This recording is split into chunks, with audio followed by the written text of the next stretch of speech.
নতুন মানুষের খুব আদর যত্ন করতেছে দেখি। তুই কেন আমার সাথে ঝামেলা করতেছিস বল। আজ থেকে এই সন্তানের যত খরচ লাগে সব আমি দেব। সময় পাল্টায় গেছে, আমি আর ওরে চিনতে চাই না। তুমি দরকার হলে তোমার এই অফিসে আমাকে একটা চাকরি দিয়ে দাও, এটার মাধ্যমে তো অন্তত আমি তোমাকে একটাবার দেখতে পারবো। তুমি এখন এইটাই চাও অফিসের সবাই আমার নিয়ে হাসাহাসি করবে? আসলে চাইতাম যে তুই গরিব হ, কিন্তু তুই এতটা গরিব হবে আমি কখনো কল্পনা করতে পারিনি। বাচ্চাটা এত সুন্দর, একদম অনেকের মতো চেহারা। অনেক আমার সন্তানটারে শেষ দেখতে দেয় না। আমার লেভেলটা না তোমার মতো এরকম নিচু স্থানে না। শালিমা আমাকে তার পার্সোনাল অ্যাসিস্ট্যান্ট হিসেবে চাকরি কনফার্ম করে দিয়েছে।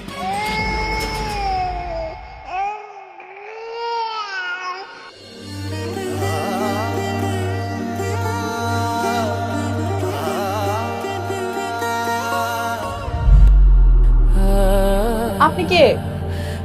আমি অনেক এদিক দিয়ে যাচ্ছিলাম, বাচ্চার কান্নার শব্দটা শুনে এখানে আসলাম।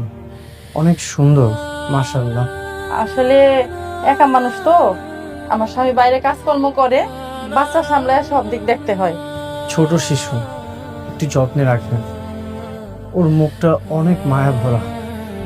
ওকে যখন বুকে নিলাম কেমন জানি আপন আপন মনে হচ্ছিল। কি যে বলেন ভাই, এর আগে আমার 2টা বাচ্চা মরা হয়েছে, তারপর আমি ওরে পাইছি। ওরে আমার জীবন দেয়া হইল, যত্নে রাখবো।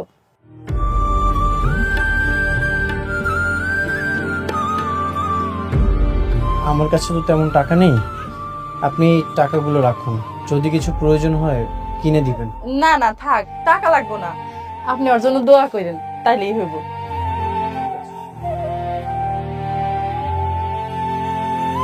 বাবা কান্দেন না বাবা, ও